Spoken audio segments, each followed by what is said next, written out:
Now will we see the magic?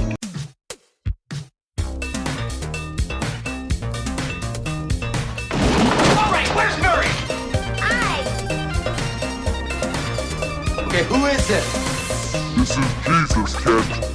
Know then that it is the year 10,191. Yes, we are bored. We're all bored now. Hi, good night. Good night. Hello, welcome to Mary versus the Movies with your host, Mary Jones. And Dennis Ling. And this week we have a returning guest. My sister Anne is on to talk about one of her favorite films. Is, in fact, maybe your favorite film. Yeah, it's one of them, yeah. It's hard to pick a favorite. Fair enough. The Outsiders, the Francis Ford Coppola film. Yeah, I don't know why I never saw this. I will say this version... Right. Okay. Is one of my favorites. Yeah. So let me just point out what we are going to watch is not the theatrical cut, but the director's cut. Yes. So I had only seen the theatrical, I guess, on like cable. So okay. I know that one, but yeah. Okay. And you, I guess, saw the theatrical cut. I've seen the theatrical cut many times. Right. In 2005, since Coppola made quite a bit of money on his vineyards and his wine. All of which is gone now. Yes, but this was before it was gone. Yeah. He decided with some of his films, which I think is how the Godfather Omnibus came out. Yeah, probably. I don't know. Yeah. I haven't charted all of that. Yeah, but you know how they put the whole thing out. Yeah, there's multiple versions of The Godfather. Like you have like the chronological one, which I don't like, and then you have the theatrical one. And of course, then he put out like Apocalypse Now Redux, the 3.5 hour version. Right. Know, he went out and re-edited all of his films. Well, one of the ones that he re-edited was The Outsiders. When it was originally released, Warner Brothers released it because Zoetrope was running out of money. They said to him, it has to be 90 minutes. The movie can't be longer. Well, the movie was edited the way he wanted it to be edited, was going to be longer. Yeah, how much longer? What's the difference between the two? If one is 90 minutes, how long is the director's cut? Are we talking like a 3-hour movie? No. We talking like 2.5 hours? I think it's like 2 hours or something like that. They added I'll tell you. You keep talking. Okay. They wound up cutting a good chunk of the book out, which when you watch the theatrical release and you're going, where's half of the book? Or at least, 1/3 of the book. And you're like, wait. So in 2005, he went back and he re-edited. Hold on. So yeah, he re-edited it. I'm looking at the run times. The difference, his version, the complete novel version. Yes. 114 minutes. That's under 2 hours. Yeah. That's not that much longer. Why in the world did they make it? Like, come on, man. Oh God, I hate Suits. I hate Suits. Right. That's what I was going to say. It's almost 2 hours. It is so much better. Okay. They added more of the book, almost all of the book. Right.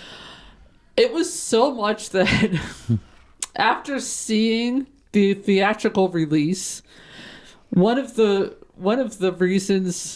many reasons that I wanted to go to film school was I wanted to re-film The Outsiders to be the entire book's worth. Mm-hmm.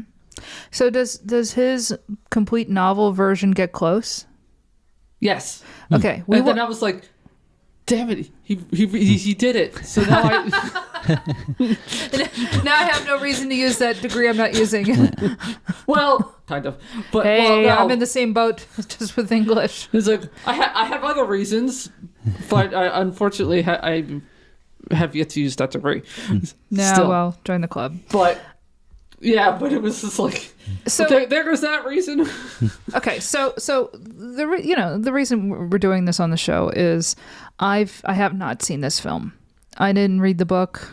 It was never assigned to me in school. Yeah, she was in the smart classes. I was it's done me a lot of good. Yeah, I'm so wealthy and loved and all. Yeah, good job. I was in the regular school. classes and Yeah. some not so regular classes, and so the irregular classes. the dumb classes. No, well, So yeah, I got the normal reading assignments for summer, and that's how I read the. do you really want to sit and read Faulkner though? I mean, you can. I've got a bunch of it in the basement, but like, I'm just saying, you didn't want to read those books anyway. You know, I didn't want to read Death Be Not Proud either. Oh yeah, I did not enjoy that book. No, I didn't. No. I don't think anybody likes that book. But I did enjoy The Outsiders. Oh, well, see, okay, but see, I never was assigned The Outsider, so I never read it, and then now I'm like, I don't know, I'm too old. I don't really like YA, whatever. Dude, you could read it in probably an hour. No, not an hour, but yeah, I could probably read it 6 pretty hours. quick. Yeah, well, whatever. But that's not the point. That's not the point. The point is, I never read it. But I know so many people who have, and they made this film. And so, yes, it is high time I finally sat and watched The Outsiders. Now, to be fair to the audience, I last night went up to New York and I saw the musical. We took Anne and saw it, and we have already recorded an episode about what we saw. So if you are looking for a reason to join the Patreon, that's a good one. Because that's going to be a bonus episode, but I know vaguely what the outline of the film is, or I assume at any rate. So normally we have our questions, and we say, is there a death? Is there a dog? Is there an angry dad? Is there a love triangle? And as far as I can tell, the only thing this film's not going to have is a dog. Does it have a death? I already know that it has a death. Mm-hmm. Does it have a love triangle? I already know it has a love triangle. Does it have a cool car? Look, the musical we saw last night, they drove a car onto the stage. Corvette. A Corvette. So I gotta assume there is a cool car. Is there an angry dad? Well, I don't know if they show it in the film, but we know that Johnny has a very angry dad. So I assume there's an angry dad. Yeah. So what I'm curious about, I think There's even an angry surrogate dad. There you go. Yeah. So what I'm curious about is that the characters. Yeah. Who do you think plays who? I don't remember who all's cast in this. Okay, I have heard a little bit. Okay, so I know that Patrick Swayze plays the older brother who's raising the kid, the pony boy. Yeah. So he plays Daryl. Mm-hmm. Okay, Rob Lowe. Okay, Rob Lowe, I already overheard you say that he plays Soda Pop, the other brother, and boy, I can't picture that. I just can't picture... First of all, I have trouble picturing Rob Lowe as young. Yeah, and he was like 18. I know, but I watched so much Parks and Rec, that's all I see him as, so... I know, so I know that's him. I know that there's two guys in this, Ralph Macchio and C. Thomas Howell, and I assume that those are the youngest kids, but I don't know who is who in it, so I don't know who's playing. And we've seen C. Thomas Howell in The Hitcher. By the way. Well, okay, very important film, The Hitcher. Actually, I liked The Hitcher, but, come on. I like The Hitcher. C. Thomas Howell, what else has he been in? I don't E.T. Oh, is he the kid in Red E.T.? Dawn. That movie sucks. Oh, wait, that's right. And that's Patrick Swayze, too, right? Yeah. Mm-hmm. Little, I don't know which came first, but they're around the same time, to be honest, because this is 83, and that's around the same time. I don't think I want to say E.T. Red Dawn was first, but don't quote me on that. Look, I think we all know that Coppola is a better director than John Milius. Yes. And I say that as somebody who really likes Conan the Barbarian. It's a great movie. It's a great movie, but Red Dawn is not. Okay, so who else is in this movie? So I'm going to guess. Tom Cruise. Who in the world is Tom Cruise? Don't tell me, because like the whole point, like, but I'm just thinking like, Emilio Estevez. oh, is he in this too? Yes. Okay, so he's a greaser. Yes. Oh God. So here's the thing: is Tom Leif Cruise? Garrett. I don't. You know, I've heard that name. I don't know who Leif Garrett is. I honestly. He's just one of those names of some. Like, was he from the 70s? I don't know. I think so. Yeah. Like he'd be someone that would be up on someone's wall. You know. Okay. Okay. So Tom Matt Cruise. Dillon.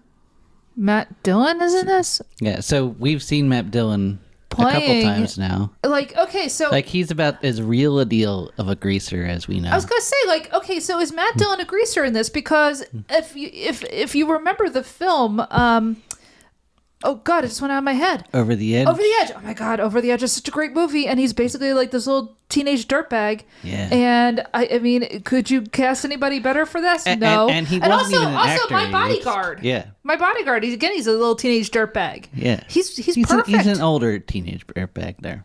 Yeah, he's still a dirtbag. My point being, Matt Dillon is a perfect casting. The rest of these people, I'm like, I don't know, maybe Emilio Estevez, but the rest of them just kind of like, are we sure about this? But man, you put Matt Dillon in there, that got perfect. Exactly. Perfect. I don't know who he is in this, but he's perfect. Yeah. I can't get over Tom Cruise. I'm still trying to wrap my head around that. Tom Waits is even in it in a short little. Well, of course he is. Yeah. It, you know, like that doesn't surprise me. He's one of the kids. Look, it was hard living in the 60s, man.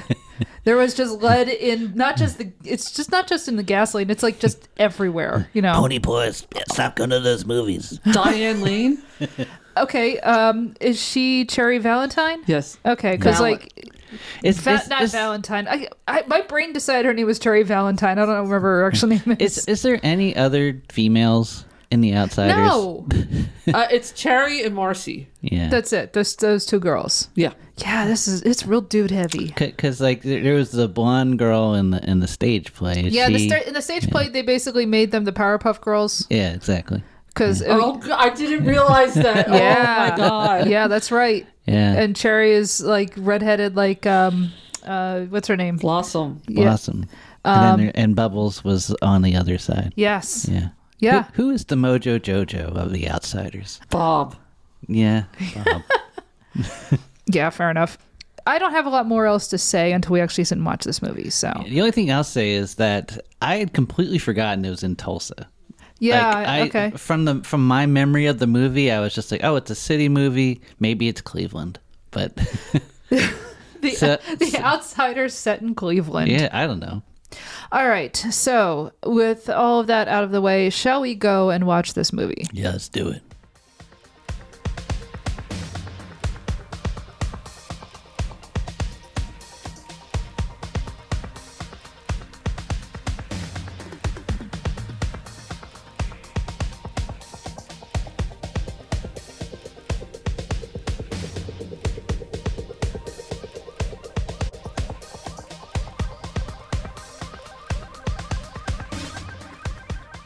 How mad was Coppola when Lucas made American Graffiti? Do you understand what I'm saying, right? I feel like with this movie, he just stole from all his friends. Yes. He stole from De Palma. He stole from George Lucas. You gotta do what they did. Yeah, I don't think there's any Spielberg in here, but other than that, you know, I suppose just setting it in like childhood is Spielbergian enough. I know. The whole reason that he made the film was because a group of kids from a school in Fresno, California, asked him to. How did that come about? They wrote him a letter. They just wrote Francis Ford Coppola, the director of The Godfather, Apocalypse Now. They just wrote him a letter. Well, he just had like a flop or something. I forget what movie, but oh gosh, was it One from the Heart? Yeah, I or- was gonna say maybe that was One from the Heart. Coppola has or at least then had a policy that if any kids ever asked him to do something, he would not say no. That's not necessarily a great policy in general. We got to take advantage of this somehow. Okay, if I approach him like, doing the whole dwarf thing on my knees, I look like a child, maybe wear a cap, pretend I'm an orphan or something. Maybe I think we can pay Sarah. Say, get my cousin's daughter to do this because she's a firecracker. If anyone. Yeah. Have him make a Dragonlance movie instead of the bad cartoon that came out like 20 years ago. I was thinking Gam on the podcast. Oh, God, I wish. And welcome to Hollywood Avalon with our special guest, Francis Ford Coppola. Yeah, right. I still don't think we should be doing all Dragonlance for Hollywood Avalon, but we are. No, I didn't mean we were definitely not doing... Francis insisted. So I guess a group of kids wrote to him and said, "Would you make?" Yeah, with their librarian. Well, but why him? That part I don't know. I guess he's the best director they could think of at the time. Well, at the time, he was like, one of the most highly regarded. It was 1983. Yeah. So yeah. All these kids they're big conversation fans. I'm guessing that was on the librarian. Yeah. Yeah, I have to think. Yeah. Now, having said that, I mean, like, I won't even say that this is like outside his wheelhouse at all. This film. If I say it's an exercise in nostalgia, I don't mean that in a bad way. Some of his better films are that. Tucker, A Man in His Dream. I'm thinking of Peggy Sue Got Married, which came after this and is all, essentially about that as well. The whole, like, it's not nostalgic in that, I wish I could go back there because that time was better. It's more just sort of, poking at your own things you remember from your childhood. Well, I guess that's going back, when you said about stealing from everybody, that's Spielberg. But, what he does here... and of course, like The Godfather, films are period pieces too. But what's interesting is like you don't think of him as a guy who directs children, right? And some of these actors are really, if they're not actually young, they play young. I don't know how old Ralph Macchio is in this, but man, he is a kid. 20? He was 20. He was 20? The hell he was! That guy's a 12-year-old. What are you talking about? Right. He was one of the older ones in the cast. I know. Does he have a disease? Does he have that thing like that kid on the middle? No. I jokingly called him a vampire yesterday. Yeah. But he does not. He just ages really well. That sucks. So I really thought he was a kid, because Johnny's supposed to be 16 and he doesn't even come off as 16. Yeah, no, I know. There's only a handful of them that weren't teenagers. Who was Patrick Swayze? Patrick Swayze, I think it was Leif Garrett and Ralph Macchio were the only ones that were in their 20s. Wow. Hold on. No, that can't be right. How old was Tom Cruise? He was... Well, I guess he was pretty young because this is around like 17, 18. This is around the time he would have made Risky Business. He made Risky Business right after this. Whoa, okay. It sounds like he was pretty intense during the filming of this, too. Oh, really? No, he was. Yeah. I have watched the actor commentary on this many times, and he literally had a tooth pulled. It was right before he had his teeth fixed because he had monkey teeth. And Did you say he had monkey teeth? Wonky. Oh, Wonky. I heard monkey too. And Thank I was you. like, Okay. Wow. Sorry. he had weird teeth. Fair enough. Yeah. And so I guess right before he got them fixed. Yeah, caps or whatever. The scene at the end, after the rumble, and you see him like with a gap in his mouth. Yeah. He literally had that tooth pulled for the movie. What is it with these actors? Just to do that? Because Nicolas Cage did the same thing, remember? Yeah. Well, Nicolas Cage ain't exactly wrapped tight either. Oh, I know. Look, I love watching him on screen, but that dude is also Yeah, supposedly he is one of the Socs in this, like just a background player. But I did not. I wouldn't be surprised. He's part of the Coppola family. Well, yeah, I know, but like I didn't recognize where he was, and this would have been around the same time that Fast Times was made too. I saw someone say Flea was in it. Yeah, where's Flea? Apparently, Flea is in here somewhere. I think in the same scene, like in the like Rumble. I guess it's like the big Rumble scene. They just throw in like a bunch of extras who need to fight, and so I guess Flea is in there. I hope Flea is actually fighting Nick Cage, and you know what? That's a movie we deserve. I didn't know Flea was in it. I'm gonna have to. I mean, Flea's in movies. He pops up all the time. Oh, I mean, absolutely. Big Lebowski. Oh God, Back to the Future. Back to the Future Part 2. The horrible movie Babylon, which I hate that movie, but I do think about it a lot because I like to figure out why I hate things. I won't get into Babylon, but yeah. So anyway, yeah, a lot of people are in this film. I kind of got excited when I realized, not only is Matt Dillon a greaser, he's basically the king of the greasers. Yeah. And so he is Dallas. He's Dallas Winston, yes. Yeah. Dallas Winston is described as a boy with white blonde hair and a pixie-like face. Okay, so we didn't see that neither thing we saw this weekend. But now you look at Matt Dillon, he has like black-brown hair. Yeah. Mm-hmm. But you can kind of see the pixie-like face. In Matt Dillon? He has the pointy nose. Well, okay, I don't see it at all. I see greaser.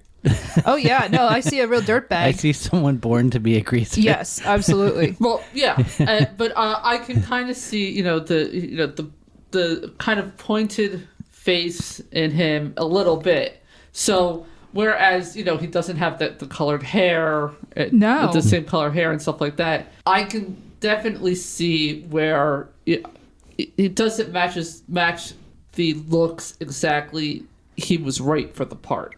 Well, he was probably cast specifically because of oh my God, I keep forgetting the name. Over the Edge? Over the Edge. I keep wanting to call it Out of the Past, but that's in film noir from the 40s. Yeah. That and My Bodyguard, I think, was before this. Yeah, too. so I'm sure both of those were like why they cast him as Dallas. Mm-hmm. But what's interesting is to compare this with the play that we just saw, the musical.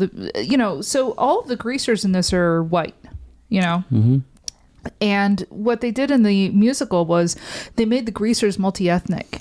There are people who are, African American, who are, Latino. It's like I found that really interesting that in the 2025 world of casting, they decided to make them multi-ethnic, and the Socs were all white. In this, because it's Oklahoma in the 60s, and it's a film being made in the early 80s, everybody's just white. Which, by the way, if you want to hear a special bonus podcast about the musical, listen to my voice. Well, join the Patreon. Yes. Join the Patreon. But yeah, having Matt Dillon play Dallas here, it's definitely different from the stage play. He is much more of just a young, deeply screwed up kid. But again, I'm still reeling at your revelation that nobody was in their 20s except for Ralph Macchio. Yeah. And, in terms of the people who actually seem young. Like, I don't know how old Emilio Estevez is here. And but they all look older than Ralph Macchio. But they all look old. I mean, okay, so here's the thing. They are young, but they look old. And part of that is just, like, they're wearing these styles, right? So, you've got Emilio Estevez and Tom Cruise and stuff, and they're wearing a lot of denim and leather or whatever and T-shirts. But I don't know, man. Like, their faces just look older. This is before Repo Man, right? This is before Repo. Oh yeah, and before the Breakfast Club and all of that. Yeah, I'm really surprised at how many people are in this and they're young, and I didn't realize how young they would actually be. Again, not surprised by Matt Dillon, but we've already seen him, and he was young in those roles too. Okay, so I guess when filming, Emilio was probably 19. Still, that's young. Yeah. And like they're all supposed to be about that age anyway. Like none of those guys are supposed to still be in high school except for Pony Boy and Johnny, right? And Johnny, yeah. Yeah, like they're all supposed to be in that kind of weird in between state of, you're out of school or you've dropped out of school or whatever, and you probably work a job or do something, but you're legally an adult, but you're not living like one, And I think part of the film wants to say, well, it's because they're greasers, they're part of this underclass, and sure, there's some of that, but there's also just the fact that they're probably like 19, 20, and it's not like they've settled down, and they're not like they're going to settle down necessarily. And of course, they all come from families where like a lot of you get the sense of a lot of broken homes, or in the case of our trio of brothers, they've been orphaned because of an accident. One thing they do show, they don't say, but they show, is that the only semi-stable house of the group is the Curtises. Right. Yeah. And the way they show that is Tim, the one, like, there's like two groups of greasers that you see in the movie. There's like the hood greasers, which is run by Tim Shepard. When you say the hood greasers, they're like the hardcore. they're like the actual criminals. Yeah. Okay, so versus just guys who are working class, like Daryl. Daryl is a roofer. I'm sure there are like some other guys who probably have like just regular jobs. They're looked down upon by society because they're poor.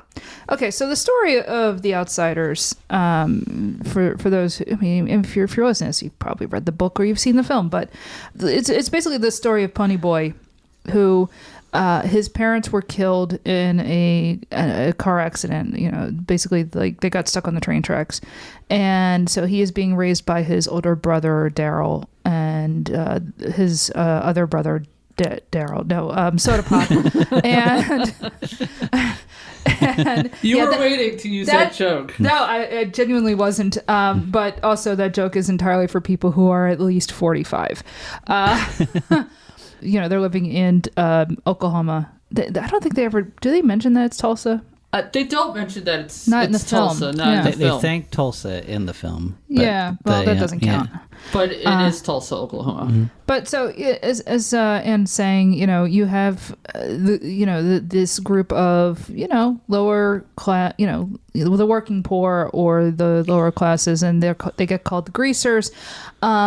It's funny, in the musical we watched, they made it about it's because they grease their hair. I don't know if that is from the book. It is. Okay, because I was gonna say, like I've heard people called greasers before seeing this, right? I mean, think about the movie Grease. Like when you think of a greaser, like at what point Emilio Estevez basically looks like Lenny from Lenny and Squiggy. Yeah, he does. Yeah, I mean, like genuinely, like that's we have this image in our head of what a greaser is. I guess I'm asking a very dumb question of where does the term greaser come from, and because it's got to predate the book The Outsiders. Oh, I'm sure it does. Yeah. But I think maybe at the time, and you're not going to know that unless you ask somebody from the 60s. I guess we could. No, the 50s at this point. Yeah. Well, because like the idea of the greaser goes back at least. I mean, not to go off on a tangent here, but I think a lot of what our images are, kind of downstream of Marlon Brando in The Wild One. But also West Side Story. Yeah. Like this movie kind of. Oh yeah, there's echoes that a lot. There's a lot of West Side Story in this, obvious. Yeah, definitely, because as we said, you have like a Romeo and Juliet sort of situation. I mean, not exactly, but you have Pony Boy. He is one of the poor kids, the greasers, and they are constantly being tormented by the socias, and the socias are basically your upper middle class kids, the type of kids who have. Coming out parties, and not the fun kind of coming out, the debutantes and that type of stuff, like all that weird sort of thing that people used to do. Society. But they're also bored and drive around and beat people up. Yeah, they're bored, they're rich, they drive around. We just saw in Taps. Yeah, that no, kind of I mean, behavior. that's a thing. I think that's something that still probably happens. Although, I mean, look, I grew up in a small town, and I don't remember things being divided quite like this, but maybe that's because there was no true upper class where we lived.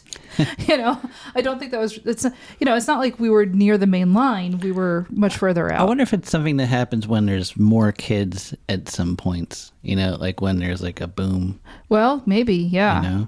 Because definitely we're part of the bust, and there are, it's not as many. Yeah, I was, a class of 89 high school. I remember, like, in my class, I had a very small class, and we didn't really have a scene of anything. Like, there were metal kids.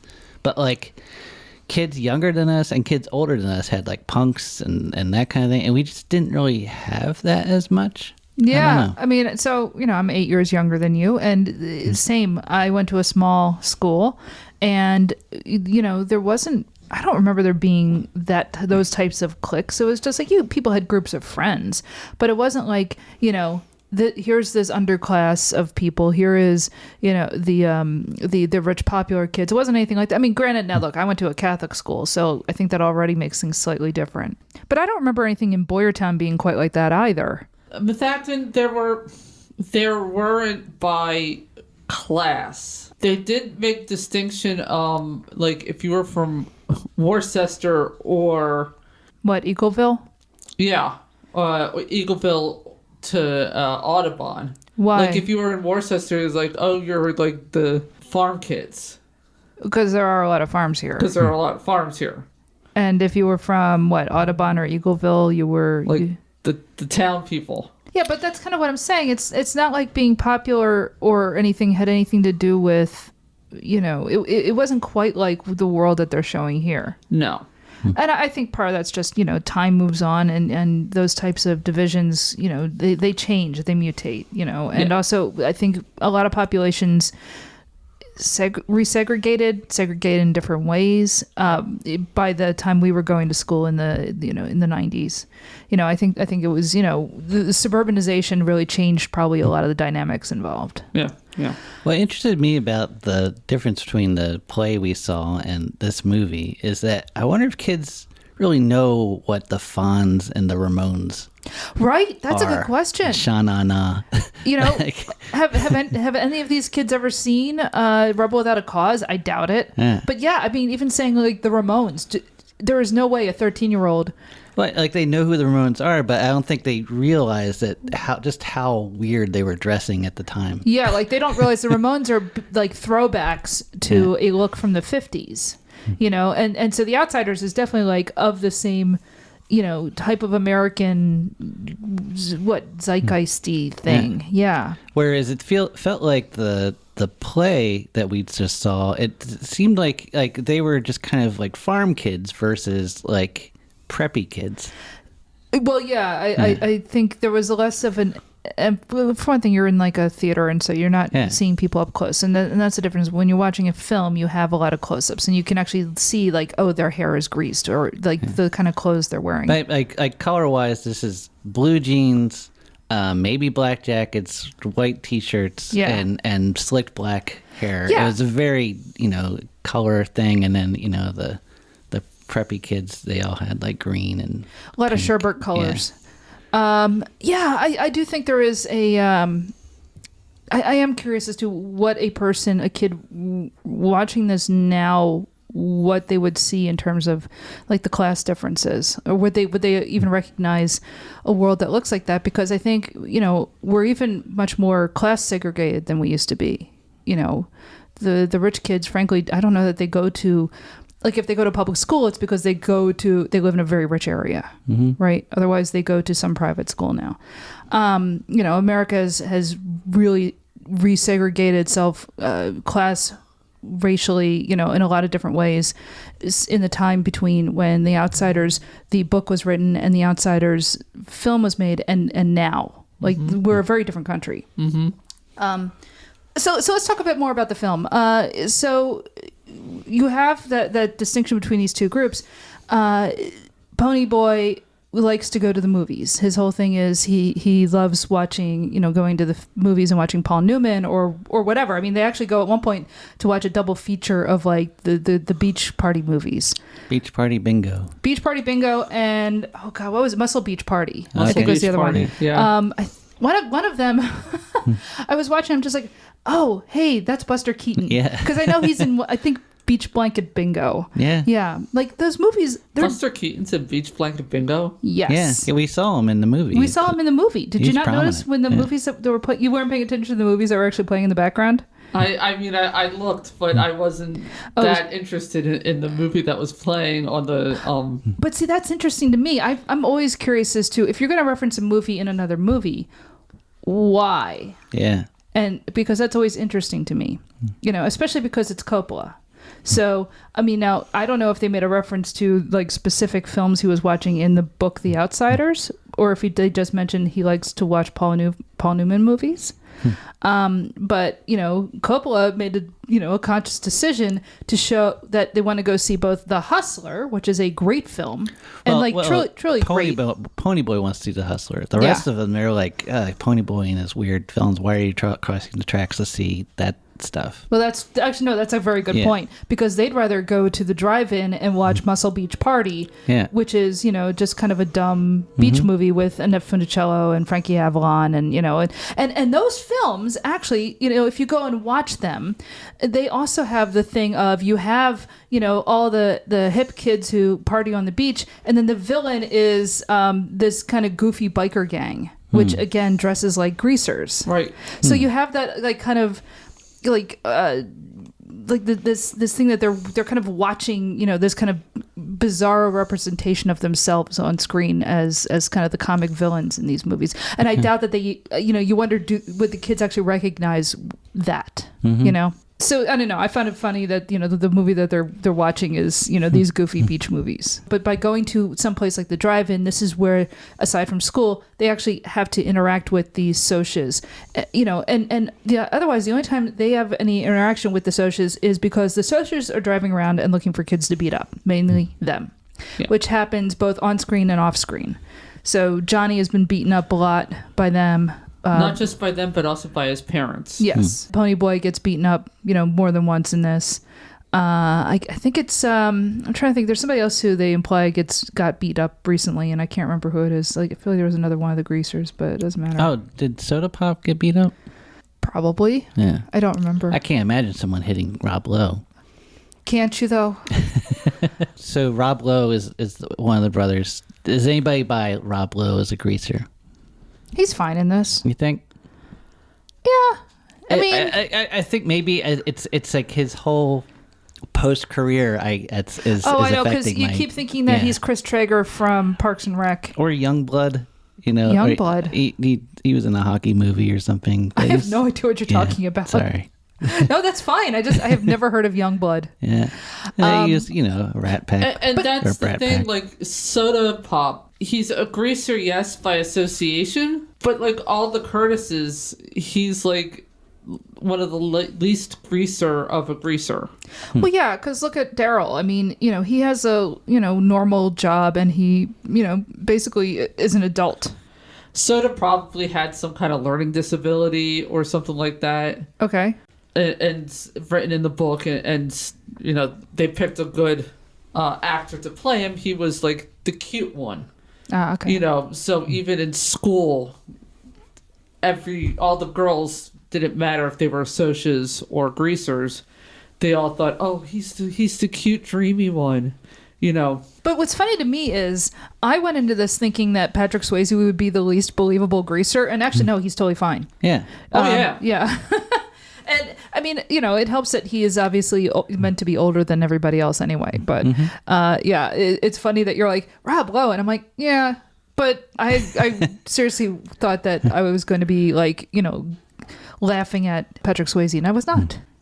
So the pacing of this is different from the play. It's probably closer to the book because we get to the murder pretty quickly, I think, in this. Well, yeah, and you do. Yeah. So what happens is because of these interactions, and they go to the drive-in, as I said, where Pony Boy meets Cherry Valance. Jerry Okay. Valance. I kept telling Nicole. Played by Diane Ladd Yeah. in one of her first films. Yeah. And so Cherry and Ponyboy hit it off, which is bad because, of course, she has a boyfriend, and what's his name, Bob? Yeah, Yes, Bob. And played by Leif Garrett. And because she's being nice to him, and they're kind of having like normal conversations, Bob freaks out, and he's drunk, of course. And essentially, you're trying to steal my girl, and And side note, Bob was the one who beat up Johnny. Oh, okay. I don't think that's in the movie. Is it in the movie? It's briefly mentioned. Okay. Johnny whispers to Two-Bit, that's the guy with the rings. Oh, okay. Okay. So yeah, he of course is like, a rich kid in town. In the meantime, we know that, Johnny's parents are, fighting to the point where, he doesn't want to go into the house and is willing to sleep outside. And Dallas, I think, is the one who gives him the switchblade. Basically, if your father tries to kill your mother, now you have a weapon. Yeah. And that's the idea. So Johnny is now carrying around a switchblade all the time. There's actually a lot of switchblades in this movie. Mm-hmm.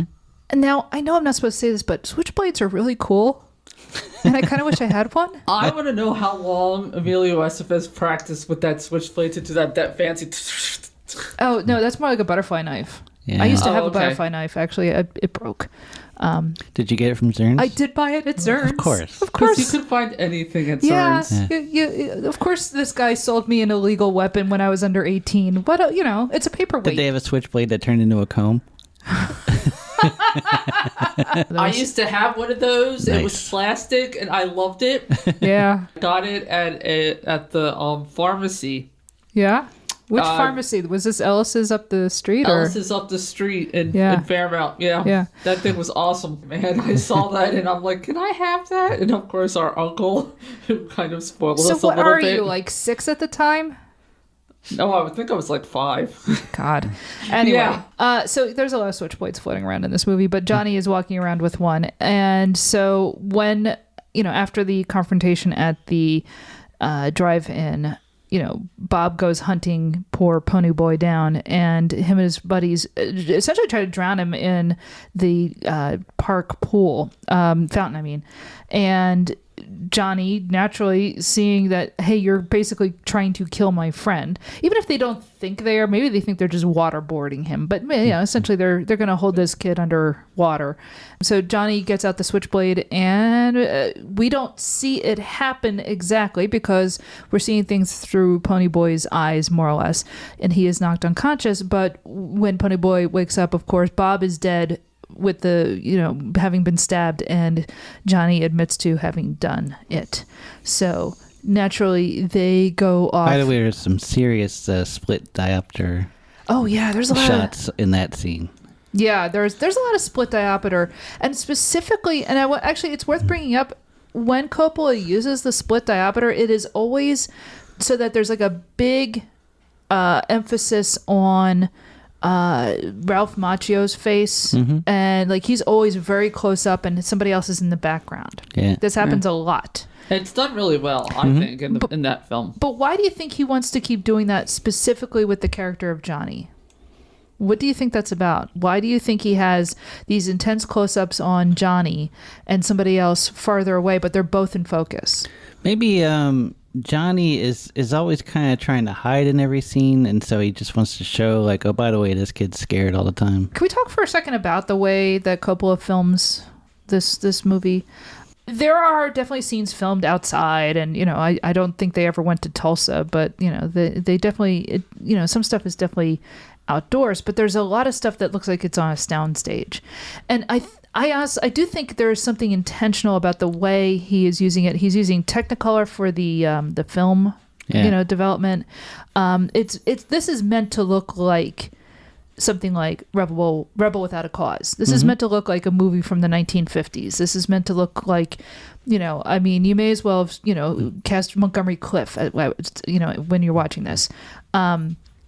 There's he's very intentionally, trying to make this film look like a period piece in a lot of scenes, which I find interesting because, we're watching this and it came in at what, 83, right? Yeah. 1983, and this does not look like a film from 1983. But that's Coppola. Coppola just seems to be in his own zone. Like you're not wrong. And what I like about Coppola is that he is very intentionally, maximalist in his filmmaking, right? Whether you're talking about, like Apocalypse Now being, Apocalypse Now, or Dracula. Oh my God, I love Dracula. But Dracula is very intentionally, it's maximalist. It does a lot of stuff with like, what is the technique where you have like a couple, like a lot of like kind of these large sort of, it's not montage in the sense of different layers over each other. Like there's something Coppola does, and you see it a lot in Dracula, but you actually kind of see a little bit of it in this film too, where he has like, say, here is your screen, and then over like, say, on the right hand side there might be like the one image, something that was filmed earlier of a person, and maybe on the other side there'll be something else. I'm thinking about in Dracula where you have Dracula's castle, but then you see like Gary Oldman kind of like looming over the countryside, right? So you have that kind of it's a juxtaposition, but like there is like a film term for it, and I can't think of what it is right now, but he uses it here, right? Yeah. It's toned down compared to Dracula. Dracula is basically a silent film, the way that he films it, right? Because it's all this very German expressionist, whatever. This is more going for that kind of like 50s 60s melodrama, right? Or like teen crisis film or whatever. Not even teen crisis. I think a melodrama really is the way to think about it. But I like that he is making a type of film that is correct to the time period that's being set. And I do wonder, like, people watching in the 1980s, film had changed a lot since then, right? And I did you see this movie at the time when you were young? I saw it on cable, so I didn't go to see it, but I had read the book when I saw it, so it was like, yeah. When you watched it, did it feel like...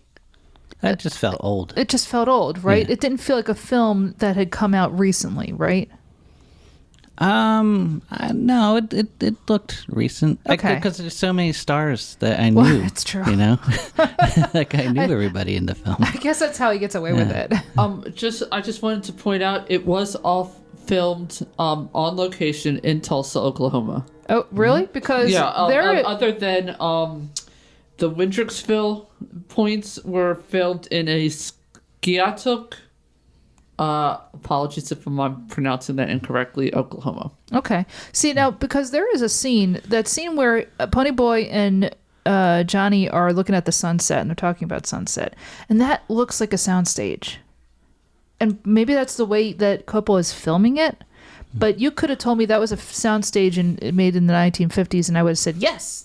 But so I don't know. I was interested in how he makes this thing look. So anyway, because they've killed, well, not they, but I guess Ponyboy's an accessory to murder.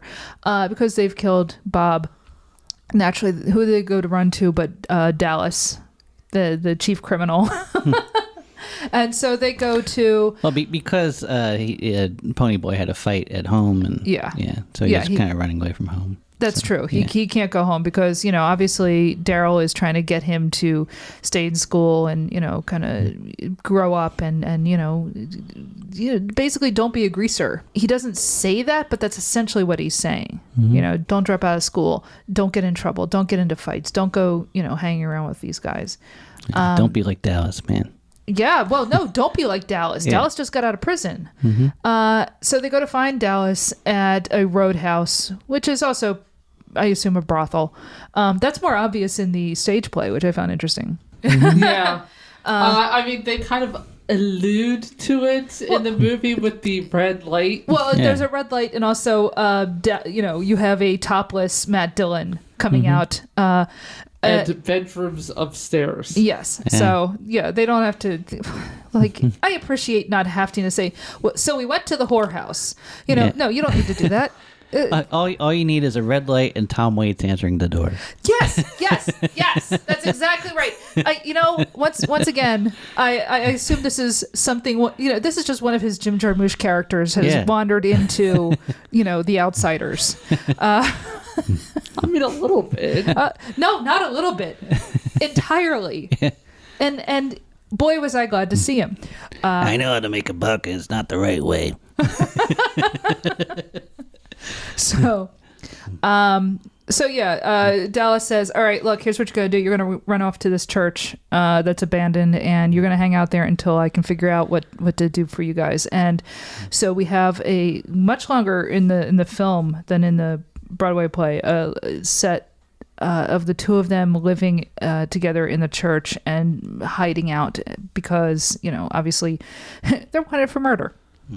And this stuff's great. I do like the interplay of the two actors, C. Thomas Howell and Ralph Macchio.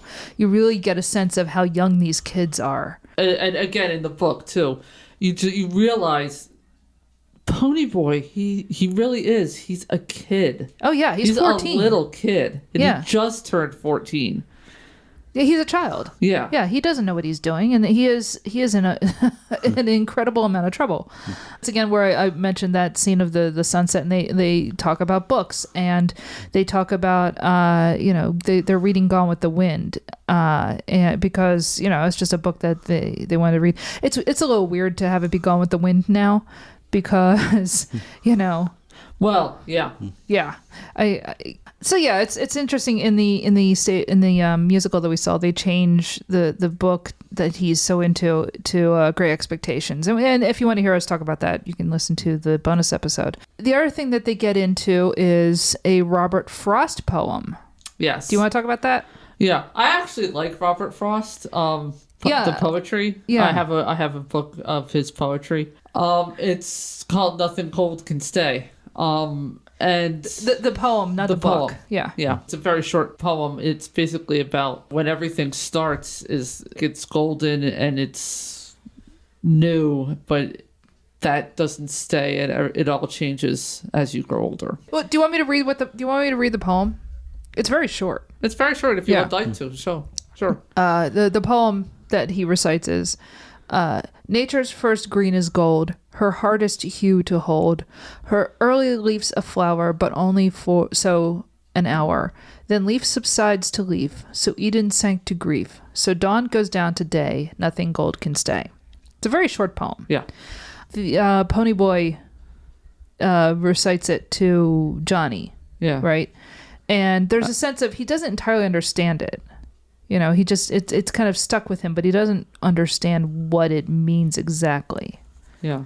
Right. And he recites it as they're watching a sunrise. It comes back at the end of the film. Yeah. He gets a letter from... Well, we'll get to that. We'll get to that. Okay. Yeah. Because what happens is Dallas, of course, shows up and says, look, here's what we're going to do. You guys are going to hop on a train and get out of here and just never come back. Which is a tough thing to tell two children. Yeah. I mean, I guess if you're Dallas, you can do that because he's done it, and he says that, like, look, I've been to, I left New York, I've never been home, etc. But these kids, they just, they're not sure that they can do exactly, like they hopped a train to get to this church, but they, the idea that they're going to just keep going to, like, Idaho or wherever.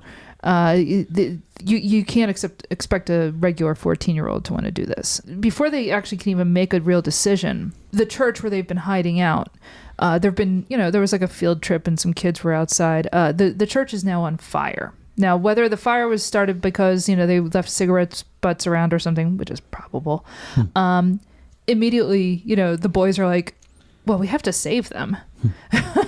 So, they do what is the, like, kind of a normal human response. And, the three of them, break into the church and save all these little Dallas children. Is like, what are you guys doing? Yeah. Well, he does. Yeah, but he does do it, though. But yes. I think he's more trying to save them. like the two. He's more his trying friends. to save Johnny. Yeah. Yeah, maybe that's true, but it's not like he doesn't save any of the kids either. Yeah. You know, like Yeah. he's not a villain. They save the kids, but in doing so, Johnny is so badly burned that, he's not going to recover. Yeah, Johnny gets 3rd-degree burns and breaks his back. He's obviously not going to recover. The boys go from being wanted murderers to the town heroes because they save all these children. Ponyboy is still going to end up on trial for, I guess, manslaughter. Now, was this trial not as much in the theatrical cut? I think The trial was completely cut out of the theatrical cut. It showed up a couple of times in some TV edits. But no, it was never in. Because that kind of changes the movie a bit. Well, it's weird because so I guess he and Cherry have like a whole kind of confrontation, not confrontation exactly, but because Bob is dead and Johnny's going to die, and Cherry kind of becomes a spy of sorts for the greasers. That she's the go-between between the Socs and the greasers. Between the Socs and the greasers. Yeah. And so she's letting them know, look, they're going to work on your terms for the Rumble.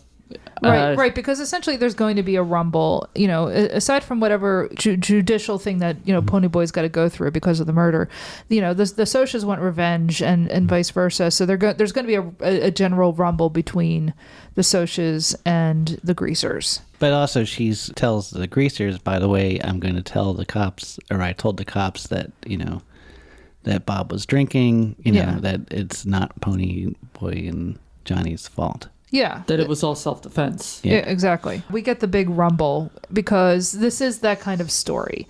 Like any of these sort of gang movies, whether you're talking like West Side Story or, whatever, this look, I mean, it's basically the gunfight at the OK Corral. This is just American culture. Or more importantly, the Beat It video. Yeah, you're not wrong. Yeah. You're not wrong. I know. Right? So yeah, there's a big rumble. There's a big fight, and they say no weapons. This is purely bare knuckle brawling. No chains, no knives, no nothing. No guns. Yeah, no guns. Put it as heaters, but guns. And basically, it's just all these dudes fighting in the rain. And I don't know what that accomplishes. I have to be honest. It doesn't really accomplish anything. I mean, it's just kind of like, I guess it's just boys need to get their aggression it's cathartic. out. Yeah, I guess. Is it though? The first hit that went down that C. Thomas Howell got hit with, that was a real hit, and he really got knocked out. Ooh, yikes! Yeah. So when you see him get punched and laid back, he's really getting laid out. He really got laid out. As you said, very Battle of Five Armies, the Hobbit style. Bilbo. Yeah. I think we said that over in the bonus episode that Oh, I forgot if that was. No, that's okay. That essentially Ponyboy gets knocked out a lot, and I wish that Peter Jackson had taken a clue from any of it. Anyway, so they have the rumble, and I guess we beat each other up. Now we can go home and go back to our sides of town. I mean, that's dumb. Yeah, the whole thing with the end of the rumble is that the Socs were going to, I guess for an indeterminate amount of time, were going to leave the greasers alone. After this, Johnny dies.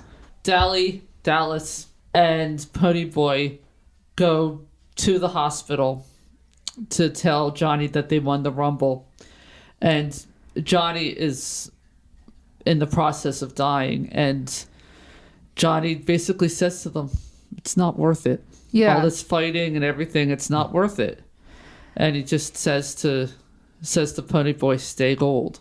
Well, this basically breaks Dallas. It breaks Dallas because what you have to realize through the whole thing, the only thing that Dallas ever really loved was Johnny. I don't know that they get that in the film. I don't think so, but you get it more in the book. Sure. And I think they kind of made that more apparent in the musical. Yeah, the musical I think does a better job at showing Dallas as sort of a surrogate dad to Johnny. Yeah. The movie doesn't really get it. No. That's why I think if you've read the book and then see the movie, you get that. Sure. You get that more. Yeah, Dallas basically, he has a breakdown and he has an unloaded gun. He's in a convenience store and basically decides to suicide by cop. And so he robs the convenience store without bullets once again. And is shot at by the convenience store owner and then is shot by the cops. Yeah. And, a little Raising Arizona for you there. a lot grimmer than Raising Arizona, thank you. Yeah. A little bit though. But also a bit like over the edge. Oh yeah. Yeah, with the way but no, because it's Matt Dillon again. You know, it's the same type of death where it's a suicide by cop and you know, the gun didn't have any bullets in it. So now that Dallas is gone and Johnny is gone, you know, Pony Boy, you know, he is of course distraught by everything.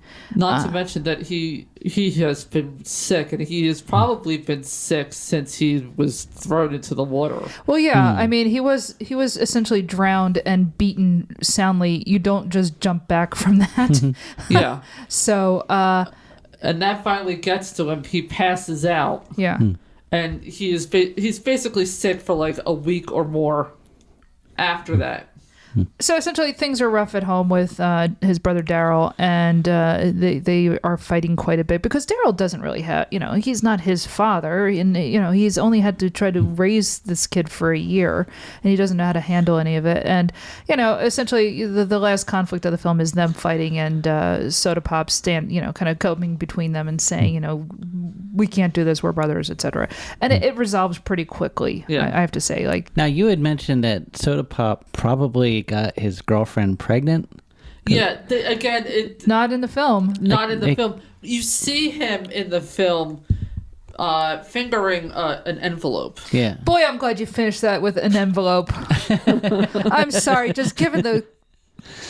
I don't want an E rating. I don't want an E rating. Go on. He's okay. He's playing with an envelope. That's not better, Anne.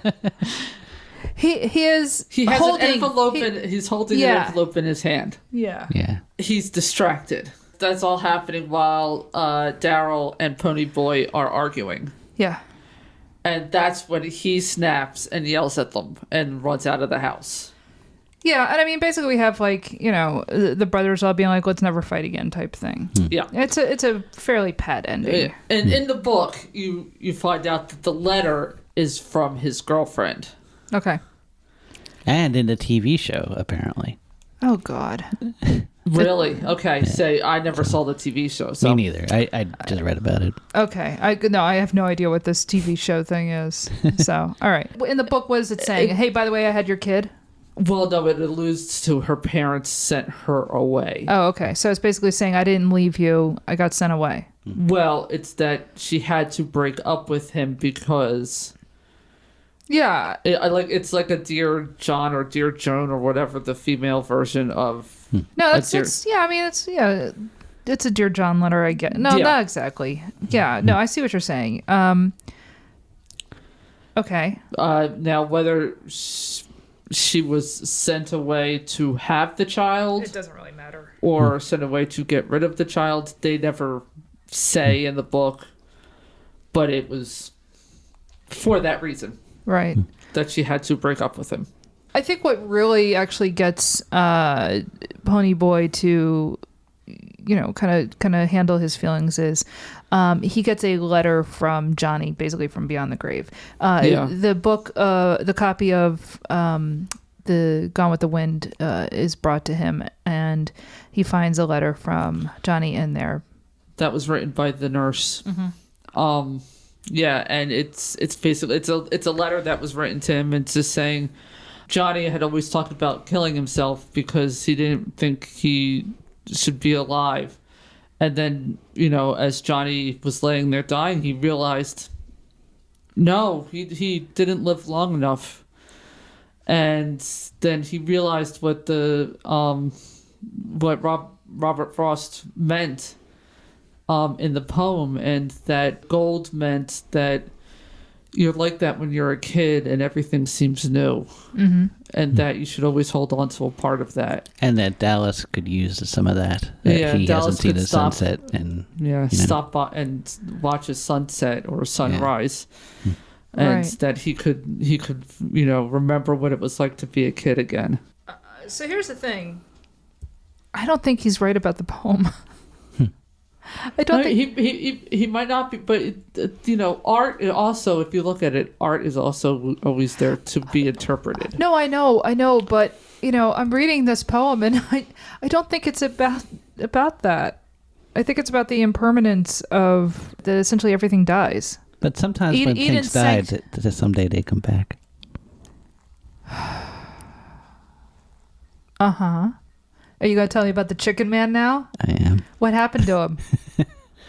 It didn't go so well for him. Okay. No, sorry. Sorry. No, I mean, look, obviously it's unfair of me to be nitpicking with, this kid's interpretation of the poem, but I don't know. It's, I shouldn't say it's bothering me, but I'm like, well, I don't think that's what the poem's about. It's not wrong. I'm not saying, well, I shouldn't say it's. Well, okay, yeah. Technically, the poem is talking about the impermanence. Exactly. Of life. Yeah. What he is saying is there is impermanence in life, but try to keep part of. He's basically saying, I wish I still saw things like I was a kid. Don't lose all of your innocence. Yeah, and that's. I mean, I'm not saying that's a bad message. I'm just saying that's not what the poem's about, though. And I find it interesting. People are encountering this poem through this book and film. And I wonder how many people actually go and read the poem and realize, oh, I don't think that's actually what Robert Frost was writing. I guess it all depends on how smart people are. It's not quite. I think you do. I don't. No, okay, no. You know what? Actually, this is something worth having out. It's not a question of smartness. I don't, that's not I don't think intelligence is an easily quantifiable thing. And, because I want to argue about poetry doesn't mean I'm smart. I don't think the two are correlated at all. Like, I'm saying I don't agree with the interpretation of the poem. That doesn't mean I don't think somebody is intelligent. Okay? And the reason I bring this up is this is a book that gets assigned to kids when they're in not like the top track, right? So then it becomes associated with like, this is the book to give the kids who aren't readers. Why? Because it is written essentially for them, right? Because it's about kids who aren't necessarily considered the smart kids in class, right? I don't like that framing. I don't like the way that we do that in schools, frankly. I don't like the segregation of kids into different learning tracks. I don't think that helps anybody. Okay, because what does it do? It makes people who were, say, in my track treat the book like, well, that's obviously not for me. I'm smarter than this. Well, who says I'm smarter than this? Well, like, somebody should have given me this book when I was a kid. Why not? I still think you should read it. Yeah. Well, I probably should, but like, I'm very busy. But you're right, I probably should. But no, my point being, you're creating these divisions, and essentially you're doing what the socias are. At the same time, you're saying that there's a right and wrong way to view the poem. I think in a lot of times there can be ambiguity in what a poem means, but I genuinely think that that's not what the poem's about. How would you interpret the poem? Oh, I don't know. Okay. That's a fair response. But I feel like for Johnny, like he needed that. He like, this needed is a that guy interpretation. Who's been kicked his whole life. Well, he's seeing what he needs to see in this poem is what I'm saying. Now that's interesting, because now you're getting into a question of what is the purpose of engaging with art, and if you interpret the poem in a way that the writer doesn't mean, is that a problem? Now, in terms of what Johnny is getting from the poem, no, it's not a problem. I think his interpretation of the poem is incorrect for what Frost meant, but I don't think he's getting anything bad from it, right? On the other hand, you could have people who they are not interpreting a piece of media correctly, and so they're going to well, let me put it this way. Do you know how many people watch the movie They Live and think it's because they think that the point of the film is that the Jews are controlling us? No, I'm dead serious. They think that the idea behind the movie They Live is that Jews are, these inhuman creatures who are controlling the human race and who own everything. Yes, you should roll your eyes at that, but that's my point. I'm not saying that, if I interpret this poem this way, I'm smart and other people are dumb. Okay? But I am saying, like, sometimes you have to be careful with the idea of, you get from a piece of art whatever you need from it. Like, that can be okay sometimes, or you're basically bringing your own, like, problems to a piece of art and it's not the art's fault. I'm just saying you have to be careful when you go down the route of it doesn't really matter. Like, yeah, there is a literary theory of essentially the author is dead and it doesn't matter. It's just, the only thing that matters is the reader response, what the reader gets out of the work. And I'm saying yes and no. All right. For this character, for this kid to get that meaning from that poem, that's fine. That's okay. All right. Yeah. But one, I don't like the implication that I'm a snob. No, I'm dead serious. Come on, man. Who said you were a He snob? did. Oh, I did. He did. Yeah. He's always saying that. I'm not. I not always. It's, Oh, come on, go. Keep walking backwards, buddy. Yeah. Go on. But like whenever I feel like you are saying there's a right and wrong way to see things, and Well, so if you were a teacher in school, in high school, and you assigned this book, would you specifically ask people to, challenge Johnny on this? I would not tell them to challenge Johnny. I would say, what meaning do you get from the poem? I would not tell them to disregard Johnny's interpretation. But what I would do is I would have them read it and what do you think this poem is about? I'm not going to tell them the book's wrong. I don't think that's very helpful. But I do think it's worth introducing the kids to that poem and maybe some other Robert Frost and have them kind of try to find their own meaning in it and then discuss that. Anyway, I've ranted about this long enough. So I think what it is that like poetry is your turf, and it is. These socias and greasers are invading. Well, I'm not a soc or a greaser. Right. I'm I don't know. You're a free agent. If I was living in that era, I don't know, a beat. Were girls allowed to be beatniks? Yeah. Yes, they were. Yeah. I'm making more a joke about the actual beat writing community than, but no. So anyway, I think I've lost Anne. She's definitely zoned out on me. Sorry, we had to get into the verses part of the show. That's fair. So anyway, yeah, that's the film. Yes. Yeah, that's it. And No. What? He goes to school. Oh, you have a good point. Cherry, he sees Cherry, and Cherry looks at him, but then gives him the cold shoulder, but then looks back, but gives a bit. I love this ending. Like Okay. it's like, yeah, it's not gonna work out for these two. Oh God, no. but and then he meets the teacher who assigns him, like, says like, you failed, but you can write this thing and I'll give you a C. So essentially, the end of the film is him starting to write the book, The Outsiders. Yeah. And the film ends where it began, with him leaving the movie theater and talking about Paul Newman. Yeah, as I stepped down into the bright sunlight from the darkness of the movie house, I had only two things on my mind: Paul Newman and a ride home. So the film really nicely ties everything up.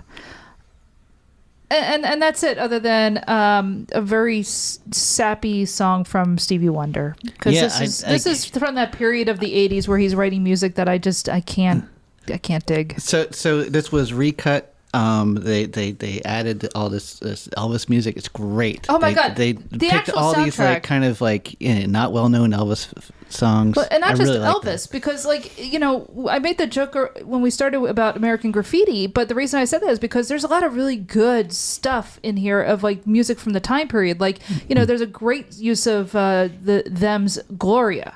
Right, but there's a lot of Elvis in here. There's a bunch of stuff in here. Mystery Train. Mystery Train. Oh, it's so good. We can't use And that was the music that Coppola originally wanted to use, Yeah. and Warner Brothers was like, nah. But also his father did the music. Yes. And Yeah.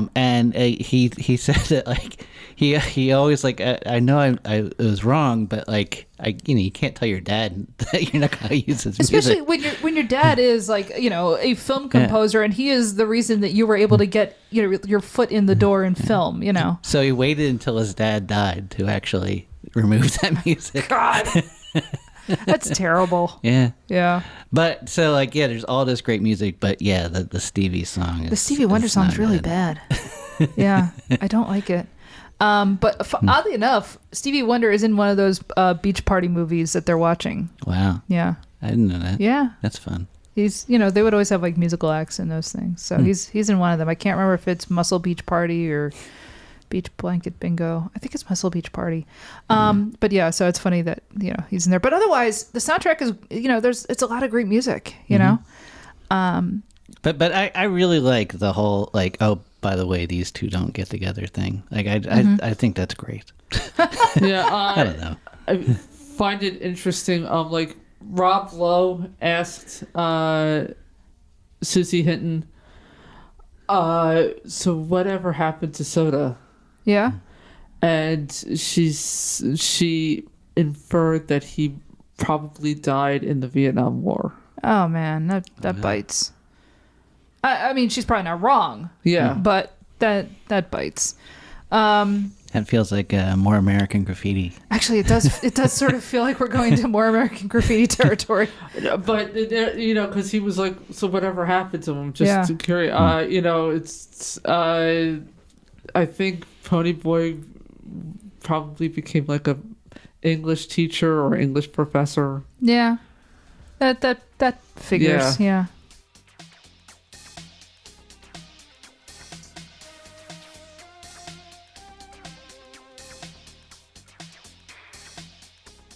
So that was The Outsiders, starring C. Thomas Howell, Matt Dillon, Ralph Macchio, Patrick Swayze, Rob Lowe, Emilio Estevez, Tom Cruise, Diane Lane, Glenn Wintrow, Leif Garrett, Darren Dalton, but not that Darren Dalton.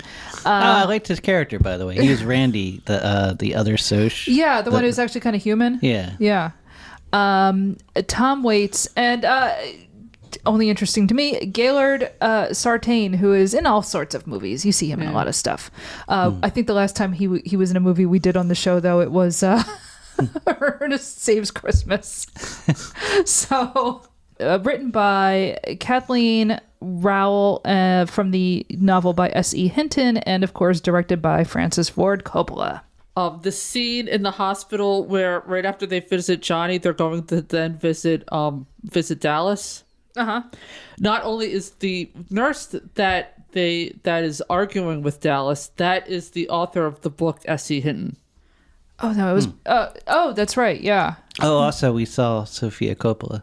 Yeah, Sofia Coppola is the little girl who goes up to the car when they're in the parking lot of the Dairy Queen, asking for change. Yeah. She's trying to get funding for a film. Yeah. Under the credit of Domino.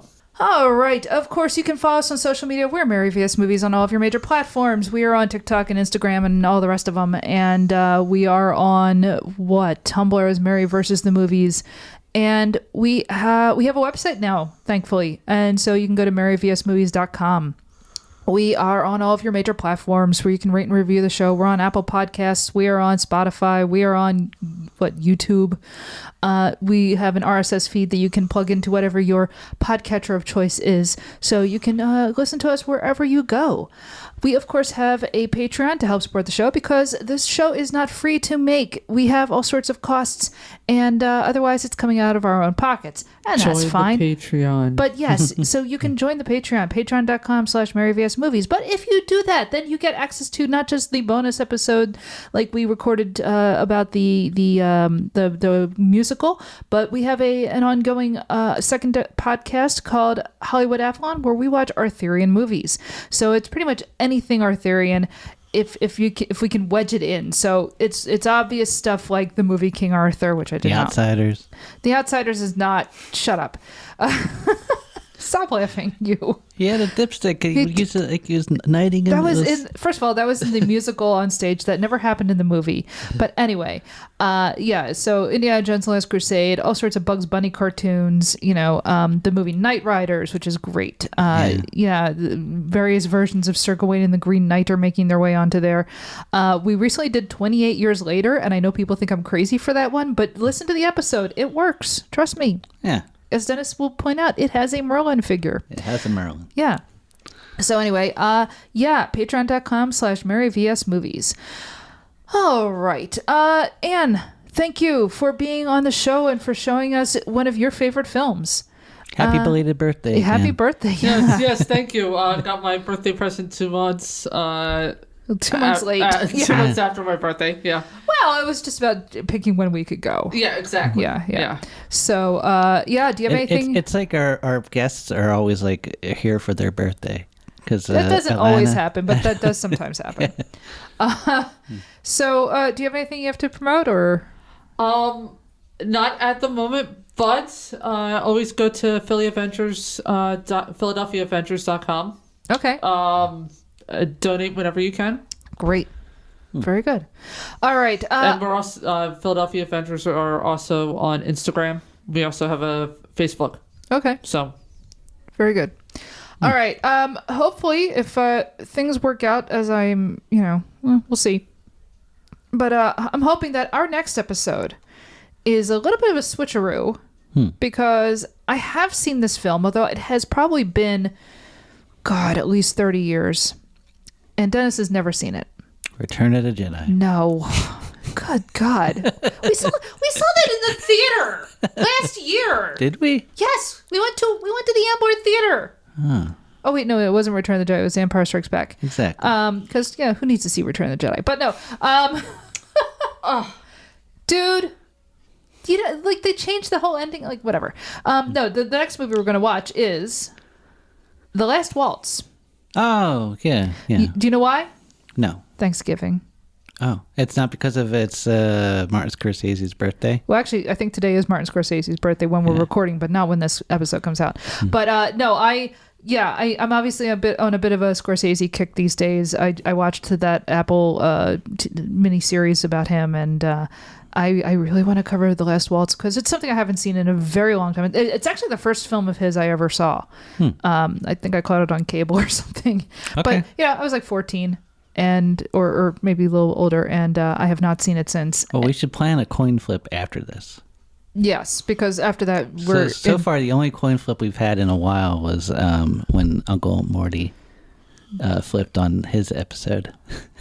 Oh, for a guy who constantly drops the coins that get flipped, you want to do a coin flip? You come to me with what movies we should watch and choose between. You never do that. I always have to choose the movies. Then you'll suspect. What? Dennis. Here. Okay. We'll leave aside what the suspect thing means because whatever. The next movie is going to be The Last Waltz. All right. All right. Okay. And if you want us to start flipping coins, you need to start coming up with here's the movies we're going to choose this week. Oh, this is too much pressure. Well, guess what? What do you think I'm going through? All right. Anyway, until next time. Let's do it for Johnny, man.